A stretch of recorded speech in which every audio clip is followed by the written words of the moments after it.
믿음과 순종이라는 제목으로 같이 은혜를 나누고자 합니다.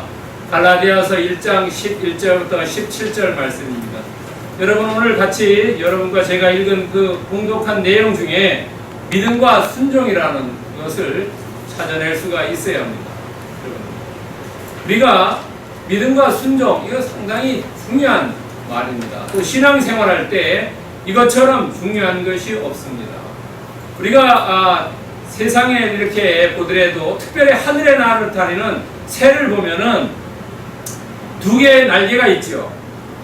하나는 오른쪽 날개, 하나는 왼쪽 날개이지만은 이것이 곧 뭐냐 하면 신앙생활로 얘기하면은 믿음과 순종이라고 볼 수 있다는 거예요. 신앙생활을 잘 하려면 믿음하고 순종하고 두 새가 날개치듯이 두 개가 잘 어울려야 된다. 여러분, 또 영화, 옛날에 다큐멘터리 영화 중에 2008년도에 나왔던 원앙 소리라는 영화 있죠. 소가 이래 그 어떤 노인하고 이렇게 그 소의 일생일까 할까요? 농사 짓는 그 모습을 찍으면서 달구지도 이 노인이 타고 있으면은 그냥 이래 끌고 가는 거예요. 이 달구지도 자세히 보면은 두 개의 바퀴가 이렇게 되어 있죠. 두 개의 바퀴가 돌아가고 있습니다. 믿음과 소망이라는 것을 말하고 있습니다. 또 여러분 보세요. 여러분 도시에서 노인들이 폐휴지 줍는 일, 가끔 텔레비도 나오죠. 여기에 끌고 다니는 이 리어카라 그러죠. 이것도 두 바퀴가 있는 거예요. 두 바퀴가 잘 돌아가야지 짐을 많이 싣고 갈 수가 있는 거죠. 여러분, 또 사람이 마라톤 할 때도 어떻습니까? 마라톤 할 때도 두 다리가 정말로 49.19km를 달릴 때까지 40.19km죠. 다리가 아프면 안 되죠. 또 이게 두 개가 잘 다리가 조화가 맞아야지 5월까지 갈 수 있는 거죠. 우리가 신앙생활을 일생을 잘 하려면은 믿음하고 순종이라는 두 개의 이 바퀴가 잘 돌아가야 됩니다. 이 두 개가 한쪽만 잘 돌아가도 안 되고 한쪽만 안 돌아가도 안 된다는 거예요. 두 개가 정확하게 나사 톱니바퀴 돌아가듯이 잘 돌아가야지 그 신앙생활이고 믿음생활이 잘 됩니다. 여기에 막 예를 4개만 들었습니다만은 실제로 많은 것들이 이 두 개가 잘 돌아갈 때에 아름답고 조정의 역할을 잘 이룰 수가 있죠. 교회도 어떻습니까? 교회도 교회라는 목회자 사역자와 일반 신도들이 잘 두 사람들이 서로 잘 엮여서 잘 돌아가야지 교회가 성장도 하고 부흥도 하고 모든 게 잘 이루어지죠. 만약에 목회자는 열심히 하려는데 성도들이 내몰라라 하는 거고, 또 성도들은 열심히 하려는데 목회자가 대충 하고 안 된다는 거죠. 두 바퀴가 잘 돌아가야지 성장 부흥할 수 있다는 거죠. 자, 오늘 본문 11절을 보세요. 여러분들 본문 11절을 보면은 형제들아 이런 얘기로 시작해요.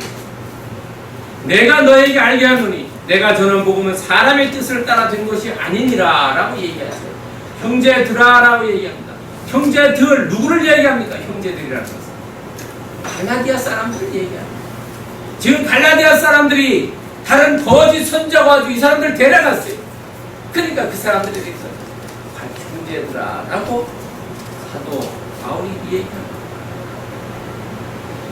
안타까운 심정으로 얘기해요. 호소하고 있어요. 뭐냐면 나는 너희들이 같지만은 정말로 너희들을 사랑하고 있다.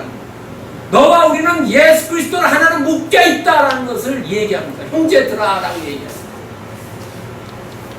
여러분, 보통 사람들을 형제 자매로 얘기하지 않죠. 피를 나눈 사람들을 형제 자매로 얘기하죠. 그리고 교회에서 영적으로 하나 된 사람들을 형제 자매로 얘기하지 않습니다. 우리는 피를 나눈 사람들과 더 강한 밴드로 묶여 있다는 겁니다.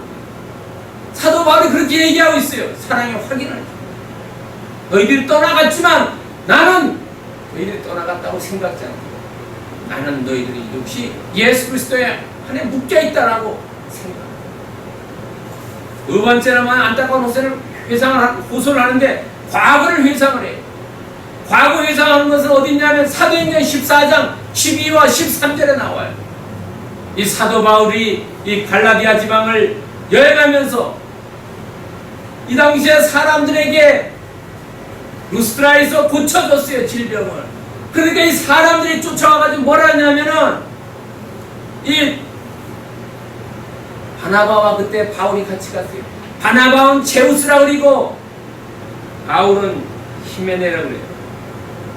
헤르메스라 그래요. 그 당시에 예수를 믿지 않는 사람들하고는 제우스 신을 얘기해요. 오늘 우리가 그리스 로마 신하고 제우스 신이 최고에 있잖아요. 그렇게 이 두 사람을 또 맞았다는 거예요, 그 당시에. 그런데 그랬던 사람들이, 그렇게 신앙에 묶여있던 사람들이 너는 왜 오늘 그러느냐? 우리나라 속담이 있지. 뭐냐면 개구리가 올챙이 시절을 먹었다. 그 당시에 그렇게 열렸던 믿음이 다 어디로 갔느냐? 그런 신앙이 어디로 갔느냐?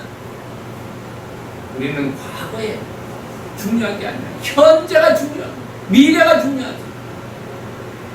이런 과거를 회상하면서 호소하고 있습니다. 세 번째는 뭐냐면 자기의 직업을 얘기해요. 여러분 가장 설득력이 뭐냐면 자기가 직업을 얘기해요. 우리가 재판정에서도 거짓 자백이 있는 것은 증언으로 처리가 안 되죠. 오직 자기가 한 것들을 얘기할 때 어떻습니까? 아무리 시간이 간다 하더라도 잊어버리지 않고 정확하게 증언할 수 있는 거 아니에요. 과거의 체험. 이것이 설득력이다. 내가 어땠는지 나도 너와 같이 어려운 시절에 있었다. 그리고 예수를 믿지 않았던 그런 시절도 있었다. 그러나 강권적으로 예수님께서 나를 붙잡아가지고 내가 예수 믿게 되었다. 자기 체험으로 이야기하는 이것이 설득력 있는 이야기다. 자, 여러분들 오늘 본문을 성경을 펴놓고 보세요. 오늘 본문은 11절부터 17절까지 나왔습니다. 이 본문을 4개로 나눌 수가 있습니다. 11절과 12절에는 계시에 대해서 얘기했어요. 지난번에 설교할 때는 이 바울의 사도권은 다른 사람이 인정해 준 게 아니라 하나님께서 인정해 주셨다. 신적 기원이 있다는 거예요. 이제 사도권은 됐는데 그 다음에 사도 바울이 얘기하는 그 메시지 전하는 거, 메시지 전하는 것이 어디서 왔느냐 하는 거예요. 그랬을 때 사도 바울은 그 메시지가 11절과 12절을 통해서 사람의 뜻으로 된 것도 아니고 사람에게서 받은 것도 아니고 배운 것도 아니라는 거예요. 그럼 어디서 났냐? 하나님께서 직접 주셨다. 우리는 대충 어떻습니까? 지식을 통해서 배우게 되지 않습니다. 오늘날은 어떻습니까? 오늘날 계시를 받았다 한다고 하는 것은 좀 거짓말입니다. 계시는 끝났어요. 우리가 성경을 그 당시는 성경이 주어지기 전이었지 않습니까? 성경이 주어진 이후에는 성경을 볼 수 있는 눈을 주고 영적인 눈을 열어주셔서 성경을 제대로 볼 줄 알아야 돼요. 그것이 성경을 조명한다는 얘기예요. 오늘날 여러분 주위에서 내가 하늘로부터 직통 계시를 받았다는 것은 전부 거짓 선서. 그런 선자 따라가면 안 된다. 그런 얘기하는 사람 따라가면 안 된다는 거예요. 그 다음에 이 계시를 얘기한 것이 어디 또 나오냐면 16절 하반절부터 17절에 이 계시라는 것을 받았는데 내가 다른 사람과 의논했다. 야, 이거 맞는지 안 맞는지 논의하지 않았다는 거예요. 이야기하지 않았다는 거예요. 다른 사람이 어떻게 증인받으려고 얘기하지 않았다는 거예요. 만나려고 예루살렘의 사도들을 만나러 가지 않았다는 거예요. 왜? 하나님께서 직접 말씀하신 거예요. 사도 바울을 통해서 13편의 서신을 쓰게 한 거 오늘날 우리가 성경으로 믿고 있는 거예요. 그 다음에 아라비아로 갔다. 아라비아로 갔다는 것은 학자들에 따라서 여러 가지 이론이 있습니다. 그 중에서 가장 괜찮은 이론은 뭐냐면 아라비아에 가서 3년 동안 수련했다. 3년 동안 예수님으로부터 배웠다.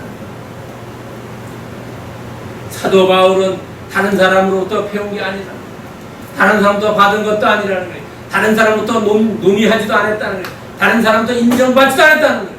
오로지 하나님께서 알려주신 그 말씀대로 행했다는 거예요. 그것을 11절부터 12절에 얘기합니다. 16절 하반절부터 17절에서 이야기하고 있다는 거예요. 그러면 이 계시를 두고 내는데 이 중간에 뭐가 있냐?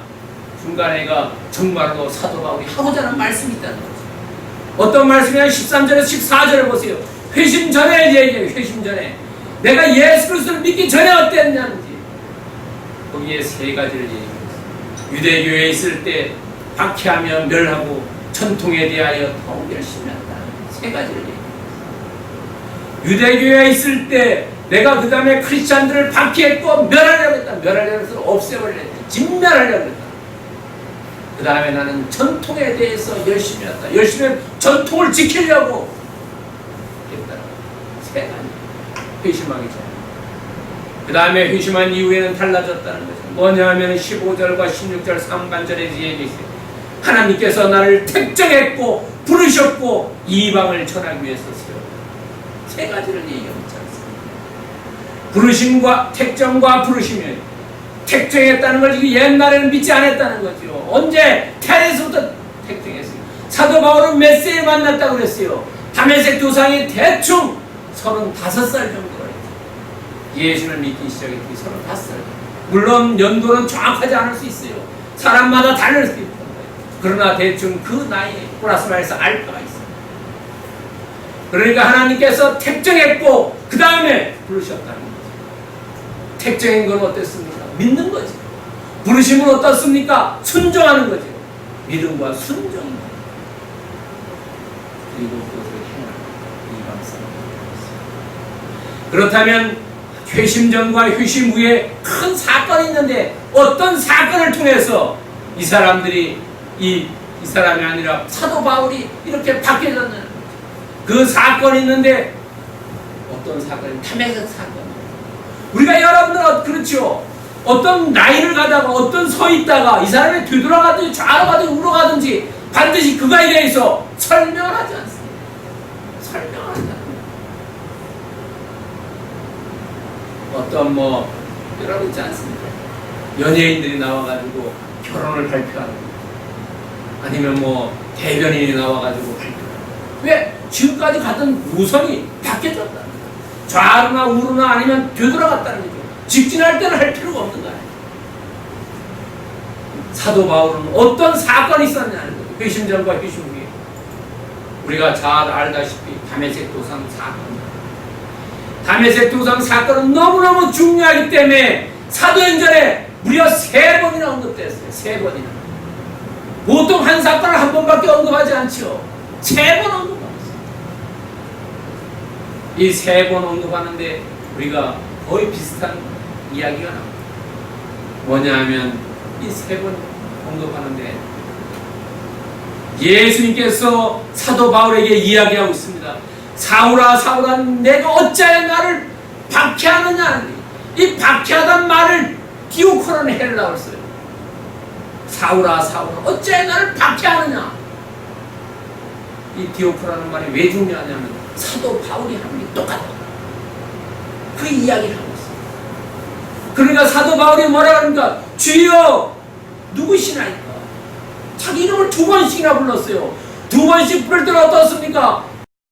다급함을요. 그럴 때 예수님께서 얘기하십니다. 나는 내가 박해하는 예수다. 박해하는 이것이 19장과 22장과 26절에 세 번가 있습니다. 조금씩 차이지만 거의 비슷하게 있습니다. 박해하는 디오파는 내가 박해하는 예수다. 결국 사도 바울이 박해한다는 건 누굴 박해했냐? 예수 그리스도를 박해했다.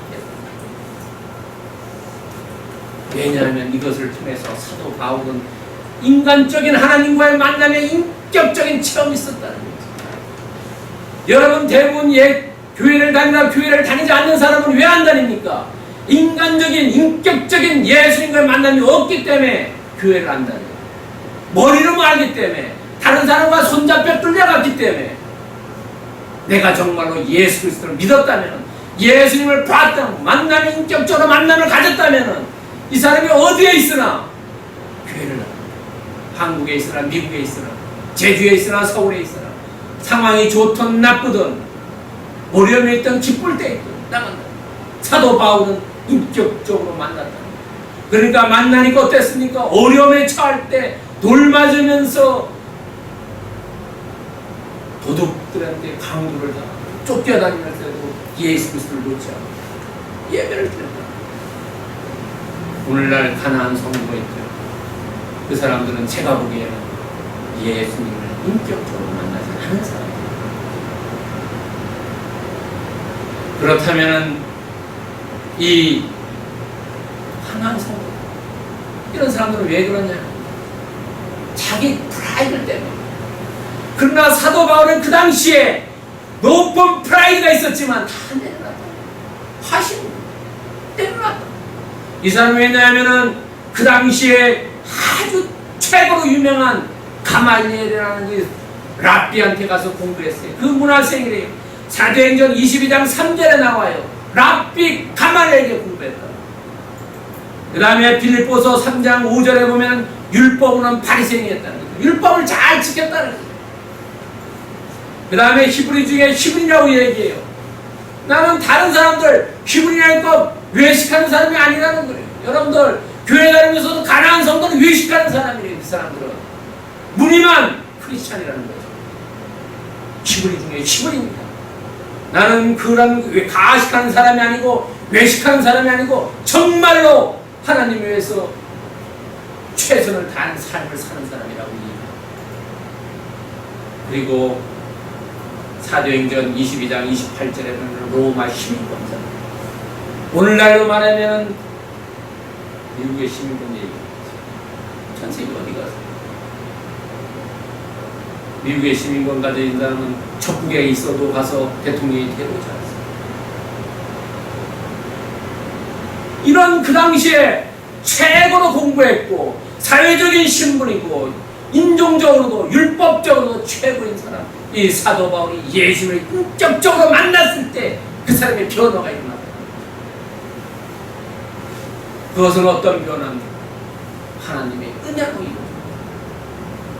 하나님의 은혜가 있는데 아무리 오늘날도 막나니 같은 사람도 하나님이 은혜로 임한다. 당분적으로 여러분들 지식이 높은 많이 배운 사람들 교회 잘 안 나가요. 자기가 돈을 많이 버는 사람 교회 잘 안 나가요. 사회적으로 명성한 사람 교회 잘 안 나가요. 그런 사람도 하나님께서 역사하면 간다. 사도 바울처럼 타면서 항상 사. 왜 하나님의 은혜가 임해야 되는데? 하나님의 은혜가 임해야 돼. 하나님이 그 사람 믿음과 순종. 하나님의 은혜.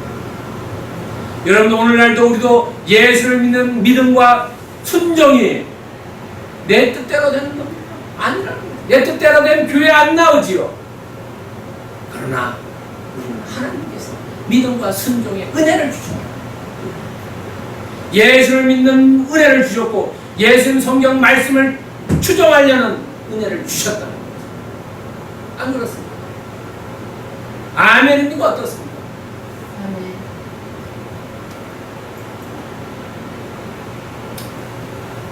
회심전을 보십시오. 회심전. 회심전에 세 가지라 했죠. 유대교회에 있었고 심히 박해하여 멸하였고 전통에 대하여 더욱 열심히 했다는 거예요. 유대교회의 사람은 광신자였다는 거예요. 광신자. 스데반을 죽이는 건 아니지만 죽였을 때 그 사람들의 옷을 발 앞에 놓고 지켜보고 있어요. 이 다메섹에 갈 때도 어땠습니까? 다른 사람이 자기 가라고 명령받은 게 아니래요. 자기가 가겠다고 대제사한테 가서 공문서 달라고 그랬어요. 야, 너 공문서 주니까 너가 가 이런 게 아니래. 자기가 가겠다 그랬어요. 다메섹하고 예루살렘을 일주일간을 걸어가야 합니다. 일주일간을 가는 거리를 내가 가겠다 이래. 광신자. 두 번째는 심히 박해하면 앞에 예수님께서 너가 박해하는 예수를 할 때 그 박해와 이 사도 바울이 그때는 사울이죠. 사울일 때 박해하는 똑같은 헬라어 디오포를 썼어요. 얼마나 박해합니까? 사람들을 갖다가 감옥에 쳐넣고, 그 당시에 재산 다 뺏고 이렇겠죠. 때리고 핍박자 역할을 했다. 세 번째는 전통에 대해 열심히. 전통은 무슨 전통이라면은 이 유대인들의 돈 내려오는 전통이 있습니다. 이 전통은 뭐냐면 예수님께서 하나님 사랑과 이웃 사랑 두 계명이죠. 원래 구약에 보면은 출애굽기 20장과 신명기 5장에 보면 10계명이 있죠. 10계명을 10개밖에 안 되는데 이것을 늘려놓은 게 613개래요. 613개에 365개는 금령하지 말라고, 248개는 하라는 거고, 거기에 하나님과의 관계 9개 더하면 613개라. 이 계명을 613개 있어요. 여러분들 인터넷 들어가가지고 보면 613개의 계명이 있어요. 이 계명을 이 사람들이 지켰다. 이 사람이란 사도 바울이.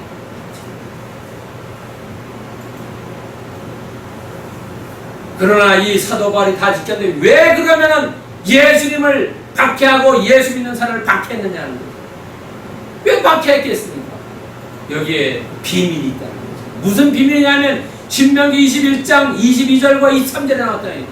왜냐하면 예수님이 십자가에 못 박혔죠. 십자가는 뭐로 만들어졌어요? 나무로 만들어졌다는 거죠. 그런데 그 당시에 죄를 범한 사람, 이 사람들을 나무에 달았다는 거죠. 그리고 신명기 21장 23절 하반절에 보면은 나무에 달린 자는 하나님께 저주를 받았다는 거예요. 이 사도 바울이 생각했을 때는 이 저주를 받은 사람, 이 저주받은 사람을 왜 백성들이 추종하고 섬기느냐? 저주받은 사람, 율법에 저주받았다고 나오는 그 사람을 왜 섬겨야 되느냐? 그러니까 박해했다. 그렇지 않습니까? 여러분 어떻습니까? 우리가 이 성경 말씀을 쫓은 거죠. 성경 말씀 하지 말아야 되는 거죠. 그렇다. 그러나 그게 아니야. 왜냐하면 예수님 최악의 삶이었지만 그 삶이 최상으로 바뀌어지죠. 하나님에게 있어요. 그래서 오늘날 우리도 목걸이에 십자가를 자랑스럽습니다. 그렇다면 회심 후에는 어떻게 되었느냐는 것. 회심 후에는 택정했다는 것이 선택자라는 겁니다. 여러분들 이사야 49장 1절과 예레미야서 1장 5절에 보면 택정했다는 겁니다. 예레미야서 특별히 예레미야 선지자를 보면 내가 너를 모태에서 짓기 전에 너를 알았고 내가 배에서 나오기 전에 너를 성별하였고 너를 여러 나라의 선지자로 세웠다. 예레미야서 1장 5절. 또 이사야서 49장 1절에 보면은 여호와께서 태에서 부르셨고 내 어머니 복중에서 내 이름을 기억하셨다. 우리가 여러분 이 세상에 태어나는 것은 하나님께서 택정해 주셨다. 택정해 주셨다. 삼신 할머니가 주는 게 아니고 하나님께서 택정해 주셨다는, 그걸 못 느끼고 믿지 않기 때문에 그렇다는 거죠. 여러분, 두 번째는 부르셨다는 거예요. 소명자로 부르셨다는 거예요. 로마서 1장 6절에 나올 때 너희도 그들 중에 예수 그리스도의 것으로 부르심 받은 자다. 우리를 불렀다면 예수 그리스도의 불렀다는 게 하나님 자녀로 불렀다는 거죠. 그냥 여러분들 교회 나온 것이 그냥 하나님께서 여러분들의 발걸음 이쪽으로 인도해 주셨다는 거죠. 부르셨다는 겁니다. 우리는 소명이 있다는 거죠. 사명이 있다. 그것을 사도 바울은 믿었다고 순종했다는 겁니다. 여러분들 사명, 순종, 소명에 순종하시기를 바랍니다. 이방의 전하기, 이방이 전도자예요. 여러분 이방 전도자는 사도 바울에 대해서 얘기했죠. 처음 나온 9장 15절에 사도행전 9장 15절에 비로소 나옵니다. 주께서 이르시되 가라, 이 사람은 내 이름을 이방인과 임금들과 이스라엘 자손들에게 전하기 위해 택한 나의 그릇이다. 이방인을 위해서 전했다. 임금과 관리들과 이스라엘 자손들이 전합니다. 여러분 사명이 우리의 사명은 뭡니까? 하나님께서 우리를 택정했고 우리를 교회로 불러주셨고 우리의 사명은 뭡니까? 우리의 사명도 역시 사도 바울처럼 복음을 전하는, 가까이 있는 사람 멀리 있는 사람 때를 얻든지 못 얻든지 그 사람이 믿든 안 믿든 예수 그리스도를 증언하는 삶이다. 이것이 삶이다. 우리의 주시는 것이다. 하나님께서 우리를 예수 그리스도의 것으로 불러놓은 로마서 1장 6절에서 예수 그리스도의 것이다. 여러분, 그런데 어떤 다 그것이 은혜라는 거죠. 여러분들 잘나서 교회에 나오셨습니까? 여러분들이 똑똑해서 교회에 나오셨습니까? 그런 게 아니라는 거예요. 우리 자신을 보면 얼마나 부끄럽고 얼마나 부족하고 얼마나 연약하고 허물이 얼마나 많습니까? 그럼에도 불구하고 우리를 예배당으로 인도해 주시고 하나님 자녀로 삼아주신 것은 하나님께서 우리에게 은혜를 베풀어 주셨다. 고린도전서 5장 10절 같이 한번 읽겠습니다. 그러나 나의 나된 것은 하나님의 은혜로 된 것이니 내게 주신 그의 은혜가 헛되지 아니하니 오직 나와 함께 하신 하나님의 은혜로 우리는 하나님의 은혜로 지금까지 살게 되었고 하나님 은혜로 지금까지 내가 누리게 되었고 하나님 은혜로 내가 하나님의 자녀가 되었고 하나님 은혜로 오늘도 건강한 삶을 누리고 있다는 것, 이것을 여러분들 느끼시고 하나님께 감사하는 마음 가지시기를 축원드립니다. 그렇다면 이 전후가 어떻게 달라졌나요? 믿기 전과 믿기 후에 어떻게 달라졌냐는 거죠. 이것은 더 달라져야 된다는 거죠. 뭐냐면 주어가 바뀌어졌다는 거죠. 예수 그리스도를 믿기 전에 사도 바울은 여러분들 12절과 13절에 보세요. 거기에 내가라고 나옵니다. 내가 어떻게 했다는 거죠. 내가 사람의 받은 것도 아니고 배운 것도 아니고 내가 유대교에 행했을 때 너희들 14절에도 내가 여러 동족들의 영접자보다 유대교를 지나치게 믿었다. 전부 내가 13절과 14절에서 얘기한다는 거예요. 그러나 15절과 16절에 가면은 주어가 달라집니다. 뭐로 달라지냐면 하나님으로 달라진다. 하나님. 15절에 보세요, 여러분들. 나를 부르신 이가라고 얘기해요. 은는 이가는 주어를 얘기해요. 은는 이가가 붙었으면 주어죠. 나를 부르신 이 사람이 누굽니까? 하나님이라는 거죠. 하나님이 주어로 바뀐다는 거죠. 여러분의 삶에도 예수 그리스도가 여러분에게 들어오고 성령 충만하면 내가 아니고 하나님이다. 왜냐하면 내가 주인이 되지만 하나님을 하면 나는 하나님의 말씀을 듣는 종이다. 주여 말씀하시옵소서 내가 따르겠나이다 라고 이사야가 고백하는 거죠. 우리의 고백이 그렇게 되어야 된다. 두 번째는 뭐냐면 신분이 바뀌어졌다. 율법을 지키기 위해서 복음 전파자로 바뀌어졌다. 여러분 그렇죠. 우리도 예수 그리스도를 믿기 전에는 어땠습니까? 세상의 전통, 새 사회적인 그런 체면 그런 것들에게 더 중요히 여겼죠. 우리 조상들이 어떻게 했다? 그게 뭐냐면 우리도 율법을 지킵니다. 그러나 예수 그리스도를 믿고 나서는 그게 아니다. 하나님 말씀을 전파합니다. 사도 바울입니다. 율법에 유대교의 광신자였지만 그러나 예수 그리스도의 인격적인 변화 이후 복음 전파입니다. 여러분들도 교회에 나온 이후 사회적인 어떤 그런 게 중요한 게 아니라 성경의 말씀이 중요하고 이 말씀을 전파하는 복음 전파자가 돼요. 그것이 하나님을 여러분들을 바뀌어놓은 거죠. 아무것도 안 하면 직무태만 되는 거예요. 게으름뱅이 된다는 거죠. 세 번째는 뭐냐면 역할이 바뀌었다는 거죠. 여러분들 16절에 보면 나타내시를 기뻐하셨다는 거예요. 기뻐하셨다.